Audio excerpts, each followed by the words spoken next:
En el programa de hoy, Papa Francisco recibe en el Vaticano a la canciller alemana Angela Merkel. Además, 3 guardias suizos renuncian por mandato de vacunación del Vaticano.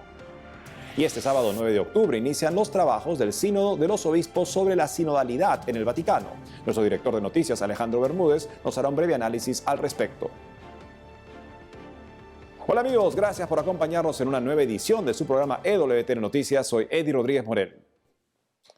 Empezamos la jornada informativa contándoles que el Papa Francisco recibió en el Vaticano a la canciller alemana Angela Merkel. Veamos los detalles. El Papa Francisco recibió en el Vaticano este 7 de octubre a la canciller alemana Angela Merkel. Se trató de la 5ª audiencia que el Santo Padre concede a la dirigente alemana. Al respecto, Merkel llegó al Palacio Apostólico Vaticano poco antes de las 11 de la mañana, hora local, y mantuvo un encuentro privado con el pontífice durante 45 minutos. En esta línea, el obispo de Roma le regaló una pequeña representación en bronce de la Puerta Santa, junto a algunos documentos del pontificado, entre ellos su mensaje de la paz de este año y el documento sobre la fraternidad humana. Por su parte, la canciller alemana le regaló al Papa unos comentarios del Evangelio Dominical en 3 volúmenes, un libro sobre Miguel Ángel y algunos productos alimenticios. Por otro lado, según informó la oficina de prensa de la Santa Sede, después del encuentro con el pontífice, Angela Merkel se reunió también con el secretario de Estado Vaticano, el cardenal Pietro Parolin, y con el secretario para las relaciones con los estados, Monseñor Paul Richard Gallagher. Cabe destacar que en declaraciones a la prensa alemana, la canciller habló sobre la cuestión de los abusos y afirmó que la verdad debe salir a la luz. Además, añadió que también conversó con el Papa Francisco sobre el importante compromiso de la Iglesia en el mundo para así mantener su credibilidad. Por otro lado, tras el decreto que solicita el Green Pass como requisito en el Vaticano, 3 guardias suizos renunciaron después de negarse a cumplir los nuevos parámetros y otros 3 están suspendidos hasta que estén completamente vacunados. Veamos la siguiente nota. En los últimos días, 3 guardias suizos renunciaron después de negarse a cumplir con el requisito de la vacuna COVID-19 del Vaticano. Asimismo, otros 3 guardias han sido suspendidos hasta que estén completamente inoculados. Como se recuerda, hace poco la Guardia Suiza Pontificia, encargada de proteger al Papa, exigió que los 135 guardias reciban una vacuna COVID-19. Asimismo, de acuerdo al teniente Urs Breitenmoser, portavoz de la Guardia Suiza, los 3 agentes en cuestión se fueron voluntariamente, pero defendió el requisito de la vacuna como una medida en línea con las adoptadas por otros cuerpos de ejército en todo el mundo.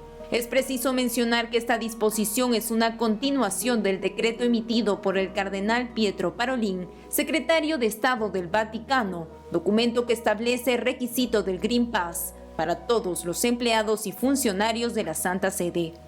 Como se sabe, todas las regulaciones se están implementando a pedido del Papa Francisco, quien solicitó a las autoridades tomar todas las medidas apropiadas para prevenir, controlar y combatir la emergencia de salud pública en curso en el estado de la Ciudad del Vaticano.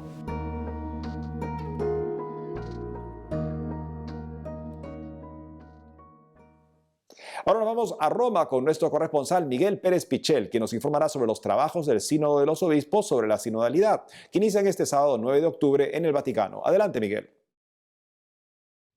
Saludos desde Roma, ¿cómo están? Este sábado se abren en el Vaticano los trabajos del Sínodo de los Obispos sobre la sinodalidad. El Santo Padre pronunciará un discurso y celebrará la misa de inauguración el domingo. El camino sinodal concluirá en octubre de 2023 con la celebración de la Asamblea General. El Papa Francisco abrirá este sábado los trabajos del camino sinodal que conducirán a la Asamblea General del Sínodo de los Obispos sobre la sinodalidad en el mes de octubre de 2023. El Santo Padre ofrecerá el discurso de bienvenida y a continuación tendrán lugar una sesión plenaria y trabajos por grupos lingüísticos con testimonios y presentaciones. Además, el domingo el Papa presidirá en la Basílica de San Pedro del Vaticano la misa de inauguración del Sínodo para la Iglesia Universal y la Diócesis de Roma. La inauguración de los trabajos del Sínodo de los Obispos se produce un mes después de que la Santa Sede difundiera el documento preparatorio en el que se dieron a conocer algunos detalles del mismo. Según el documento preparatorio del Sínodo de los Obispos sobre la sinodalidad, los trabajos se realizarán en distintos niveles, desde el nivel local al universal. Los trabajos buscarán un proceso eclesial participativo en el que se ofrezca a cada uno de los participantes la oportunidad de expresarse y ser escuchado. En el sínodo están llamados a participar todos los miembros de la Iglesia, no solo los padres sinodales, para lo cual se establecen 3 fases. Una primera fase diocesana, donde las parroquias, movimientos de laicos, escuelas, universidades, congregaciones religiosas, comunidades cristianas, grupos de acción social, movimientos ecuménicos e interreligiosos y otros grupos puedan realizar sus contribuciones. A continuación, una segunda fase en la que las conferencias episcopales y los sínodos de las iglesias orientales tendrán el protagonismo, se encargarán de recopilar las aportaciones de la fase diocesana y elaborarán un primer instrumento de trabajo. La tercera fase es la continental, donde se celebrarán 7 encuentros, uno por continente, y se elaborarán 7 documentos finales que darán forma al segundo instrumento de trabajo o instrumentum laboris, es decir, el documento que guiará los trabajos de los padres sinodales en la Asamblea de octubre de 2023. Seguiremos muy de cerca toda la actualidad sobre la apertura de los trabajos del Sínodo de los Obispos para narrarles toda la información. Informó desde Roma para EWTN Noticias Miguel Pérez Pichel. Gracias, Miguel, por la información. Y para profundizar más sobre el tema que nos acaba de comentar nuestro corresponsal en Roma respecto al sínodo sobre la sinodalidad en el Vaticano, nos enlazamos con nuestro director de noticias, Alejandro Bermúdez, quien nos hará un breve análisis al respecto. Adelante, Alejandro. Amigos de EWTN Noticias, soy Alejandro Bermúdez y es un gusto estar nuevamente con ustedes. Como saben, el Papa va a celebrar este sábado una misa para inaugurar el camino sinodal, ¿no? El que nos va a llevar a un sínodo sobre el sínodo, ¿no? Sobre cuál debe ser el papel del sínodo, de este estilo sinodal para la Iglesia del futuro. Y el Papa quiere que sea un camino donde exista un diálogo abierto entre todos los fieles católicos, porque hemos sido convocados, todos los católicos, a reunirnos en este proceso sinodal todo este periodo como parte del proceso del sínodo que se va a realizar cuando ya lleguen los obispos elegidos por sus distintas conferencias episcopales a Roma. Entonces, en este proceso sinodal, el Papa ha pedido últimamente, ¿no?, después de que el material del sínodo ya fue dado a conocer, un material que, como saben, personalmente he criticado porque tiene muchos agujeros teológicos y bíblicos serios, ¿no?, y que ponen en cuestionamiento la buena intención de quienes lo están organizando. Pero el Papa ha hecho algunas aclaraciones que me parecen importantes y necesarias. En primer lugar, él ha dicho, este tiene que ser un proceso en el que los católicos nos escuchemos. O sea que más que prepararnos a hablar, que vamos a tener que hablar, nos preparemos a escuchar. Pero que esa escucha no sea una escucha simplemente formal, sino que sea una acción abierta a la intervención del Espíritu Santo. Es decir, que sea realmente un acto eclesial sobrenatural, no la discusión de una democracia. Y esta aclaración es una aclaración importante que, por supuesto, la oficina del Sínodo de los Obispos puede decir, bueno, nosotros también dijimos lo mismo en el documento, porque el documento que ellos sacaron y que yo comenté, es un documento que efectivamente dice esta no es una democracia, pero no dice más, no dice cómo sí debe ser el sínodo. Y después de haber promovido una aproximación completamente democrático-política, tiene esta observación en un solo párrafo donde dice que el documento o que el proceso sinodal no tiene que ser visto como una democracia. Entonces no era un argumento muy convincente. Ahora el Papa, en cambio, está celebrando esta misa. Nosotros la próxima semana en EWTN Noticias vamos a tenerles toda la información sobre lo que el Papa ha comentado en esta misa. Y al mismo tiempo ha pedido para que en todas las diócesis el día 17 de octubre se realice una misa de inauguración del proceso para que este evento no solamente sea universal como el que celebra el Papa este sábado, sino que sea además un evento local, regional en cada diócesis, ¿no? Entonces, esta es la iniciativa, esta es la manera como se busca hacer marchar este proceso sinodal, y donde definitivamente, para que no sea un movimiento similar a lo que hemos visto en Alemania, ¿no? La catástrofe de esa reunión que ahora ha sido suspendida por falta de quórum, ¿no? en Alemania, para que no sea esa catástrofe y para que sea realmente un proceso de participación de la Iglesia en un espíritu auténticamente eclesial, es que el Santo Padre está presidiendo esta Eucaristía y está pidiendo a cada uno de nuestros obispos en cada una de nuestras diócesis que esa misa de apertura del camino sinodal también se celebre. Entonces, en la medida en que en este mes de octubre ponemos el inicio de este proceso sinodal para llevar al sínodo de los obispos del próximo octubre, y para que este proceso sinodal sea un acto sobrenatural, encomendémoslo también en este mes de octubre, mes del Rosario, en el rezo de nuestro propio Rosario por el bien de este camino. Como siempre, los dejo en compañía de la mejor información católica, EWTN Noticias. Gracias, Alejandro. Amigos, tenemos que ir a una pausa, pero al regresar, Cardenal Turkson habla en HBO sobre Joe Biden y la comunión. Además, Iglesia en Venezuela lanza campaña de formación de valores cristianos en la familia. Ya retornamos con más noticias con Enfoque Católico.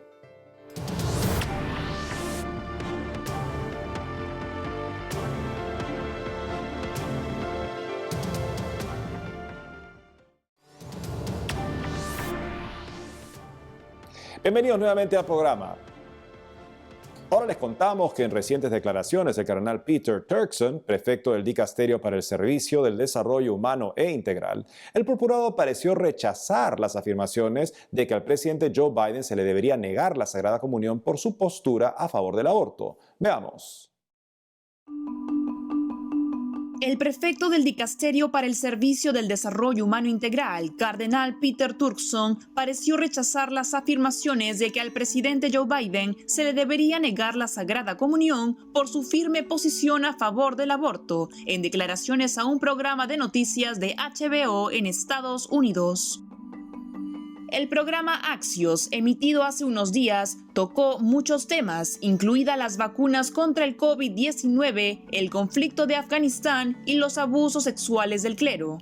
En esta línea, el presentador de dicha producción, Mike Allen, habló del debate sobre si a los políticos a favor del aborto, como el presidente Joe Biden, se les debe negar la Sagrada Comunión, y citó a un obispo anónimo que dijo: "La Eucaristía está siendo utilizada como arma".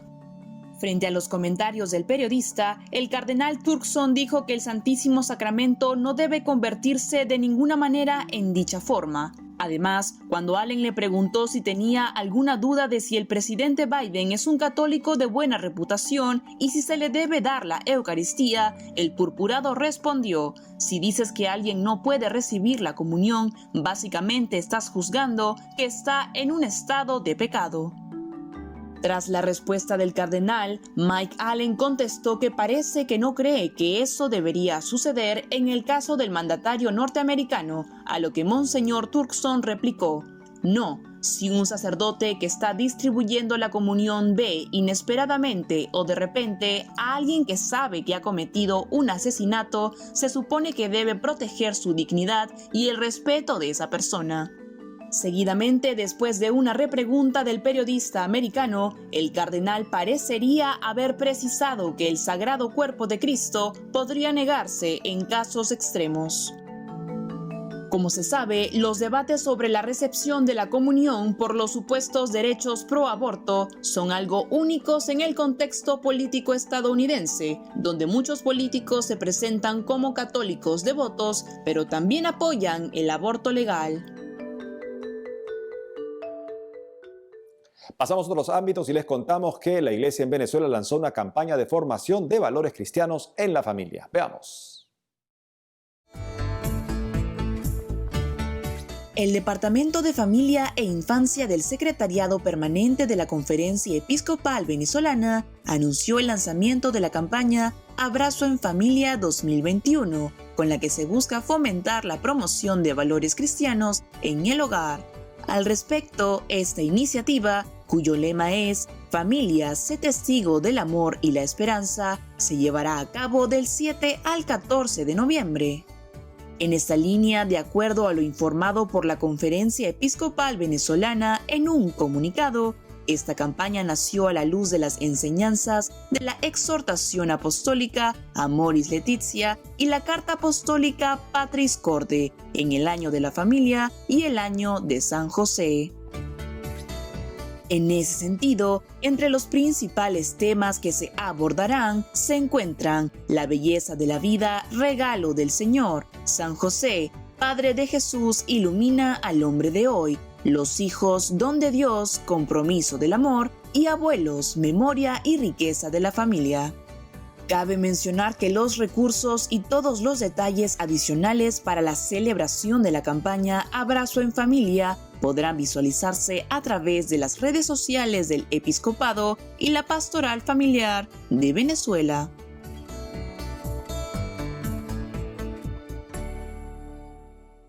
En otras informaciones, en el marco del mes del Santo Rosario, nos vamos hasta México para conversar con el padre Eduardo Chávez, director del Instituto Superior de Estudios Guadalupanos y canónigo de la Basílica de Guadalupe, que nos comentará más sobre esta oración muy querida por muchos santos a lo largo de la historia. Padre Chávez, qué gusto tenerlo con nosotros en EWTN Noticias.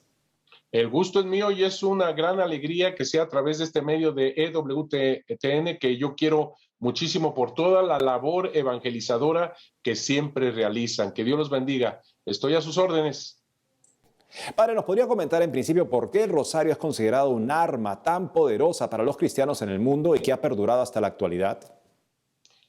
El rosario es un arma, como tú muy bien lo decías, y muy poderosa, porque es a través de la intercesión de Santa María de Guadalupe que nos lleva a Jesucristo nuestro Señor. Realmente el rosario, que se rezan, tú sabes, tantas Aves Marías, así como Padres Nuestros, es una arma contra el enemigo. ¿Quién puede con esto? ¿Cuál es el poder de esto? Es el poder espiritual de María, dado como una intercesión de Jesucristo nuestro Señor, su amado Hijo. Por eso el rosario es tan importante que siempre, todos los días, en cada momento, estemos con él, porque de alguna manera también esto es una comunicación espiritual con el Todopoderoso, por supuesto, y entonces realmente es un arma en contra de todo mal. En ese sentido, ¿nos podría hablar sobre la composición del Ave María, que es la base del Santo Rosario? Fíjate que es el saludo precisamente que se toma del mismo arcángel Gabriel, que está saludando a María. Dios te salve María, y con esto se comienza con este anuncio de la encarnación del Verbo, que es el inicio prácticamente, y gracias a la intervención, a la iniciativa de Dios mismo por el amor al ser humano, es el Emmanuel, Dios en medio de nosotros, y ella es la señal que ya se profetizaba, una virgen y al mismo tiempo madre, para identificar precisamente a Jesucristo nuestro Señor. Todo este saludo se vuelve una realidad en nuestro aquí y ahora, pero también en el momento de nuestra muerte, que ahí queremos precisamente el amor de Dios que nos da esa fe, esa confianza de que el amor va a vencer incluso a la misma muerte. Por eso el Ave María es un saludo, sí, a María, pero al mismo tiempo es una fe profunda en el Emmanuel, Dios en medio de nosotros, que nos da la promesa, se hace realidad, la vida eterna. Por eso no hay nada que temer. El Ave María es una oración a María, efectivamente, pero al final de cuentas es el reconocimiento que Dios está en medio de nosotros por su infinito amor. Padre, ¿y qué consejos prácticos podría darle a los fieles para que puedan acercarse más a Dios a través del rezo del rosario y también a aquellos que quieren iniciar esta devoción? Es como cualquier deportista, usando la misma comparación que usaba San Pablo. Es como este deportista que tiene que ejercitarse momento a momento y llega un momento en el cual el mismo cuerpo necesita de ese ejercicio. El mismo cuerpo lo pide, digamos así, con esta comparación. Así que la oración, el Ave María, es una ejercitación precisamente en la vida espiritual, en la fe. Es una ejercitación en la confianza y en la esperanza. Es una ejercitación que al final de cuentas tu alma misma está pidiendo que esto continúe, porque yo lo veo así. El Ave María, en los rosarios especialmente, tienen esta característica de hacernos siempre contemplar a Dios mismo. Por eso, Dios que lo llena todo, que es la plenitud total, en nuestro día a día, en nuestra cotidianidad, ahí donde estemos, en nuestra mente, en nuestro corazón, tener el Ave María presente nos hace contemplar la misma realidad de otra manera, nos hace contemplar la realidad a través de los ojos de María, y eso cambia todo. Por supuesto, cuando tú contemplas al hermano y lo contemplas con los ojos de María, es precisamente eso, un hermano. No es una competencia, no es algo que te amenace, no es un objeto que puedas usar y desechar, ni nada por el estilo. Es un hermano. Eso tiene precisamente la oración con María, hacernos participar como la misma familia de Dios. Por eso acercarse al rosario es acercarse a nuestra propia vida, a nuestro mundo, pero a través de la mirada de María. Y te recuerdo lo que dice María Santísima de Guadalupe. Él, hablando de Jesús, Él que es mi mirada misericordiosa. A través de esa mirada podemos reconocernos delante de Dios. Padre Eduardo Chávez, director del Instituto Superior de Estudios Guadalupanos y canónigo de la Basílica de Guadalupe. Gracias por haber estado con nosotros hoy en EWTN Noticias. Gracias, que Dios los bendiga a todos y que Santa María de Guadalupe los siga protegiendo con su manto lleno de estrellas. Gracias nuevamente, Padre. Y hablando justamente sobre la importancia del rezo del Santo Rosario, en el siguiente informe les presentamos algunos datos que debemos conocer sobre el sentido y los efectos de esta devoción. Veamos. Con motivo de este mes del Rosario, compartimos algunos datos que todo católico debe conocer sobre el sentido y los efectos de este rezo a la Santísima Madre de Dios. En principio es importante recordar que el rosario es cristocéntrico, porque aunque es una de las oraciones marianas más populares, este tiene que ver con la vida de Jesús. De igual manera, su origen se encuentra en la Biblia. Tanto las oraciones como los misterios que conforman este rezo provienen de pequeños pasajes y palabras de las Sagradas Escrituras. Por otro lado, recordemos también la popular frase entre los católicos: familia que reza unida permanece unida. En efecto, el Santo Rosario une a aquellas familias que lo rezan. Además, trae paz al mundo y es un sacramental, que según el catecismo son signos sagrados con los que, imitando de alguna manera a los sacramentos, se expresan efectos, sobre todo espirituales, obtenidos por la intercesión de la Iglesia. Es preciso saber también que el Santo Rosario da calma a quien lo reza y baja la presión sanguínea. Precisamente, de acuerdo a un estudio del año 2001 publicado en Gran Bretaña, asegura que rezar el rosario es una práctica especialmente saludable para quienes padecen de presión alta, porque ayuda a estabilizar el ritmo cardíaco. Finalmente, al rezarlo se viven los misterios de la fe.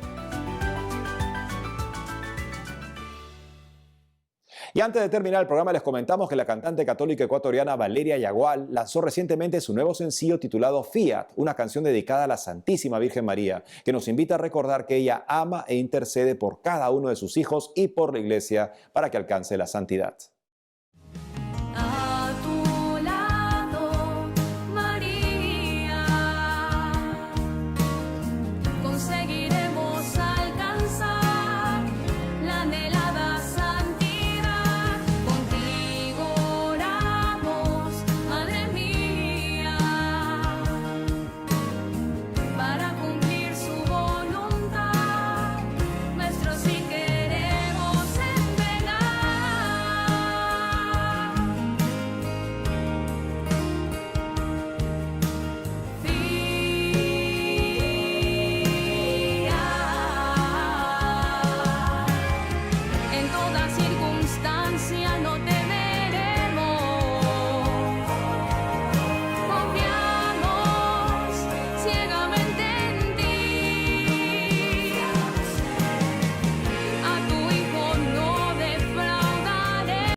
Eso es todo por hoy, amigos. Gracias por haber estado con nosotros. No dejen de seguirnos en las redes sociales y saben que tenemos también una cita por las ondas de Radio Católica Mundial de lunes a viernes a las 12 del mediodía, hora de Miami, en su programa Más que Noticias. Hasta entonces.